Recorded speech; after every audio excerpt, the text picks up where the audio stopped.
பொய்கள் கிடையாது, நட்புக்குள் தவறுகள் நடக்காது, நட்புக்குள் தன்னலம் இருக்காது, நட்புக்கு ஆண் பெண் தெரியாது, நட்பு என்னும் நூலெடுத்து பூமியை கட்டி நீ நிறுத்து.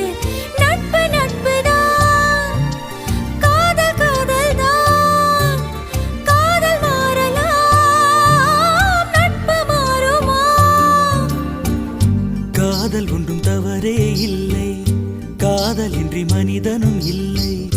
நண்பர்களும் காதலராக மாறிய பின் சொல்லிய உண்மை. நீயும் நானும் பழகுறோமே, காதலாகுமா? இது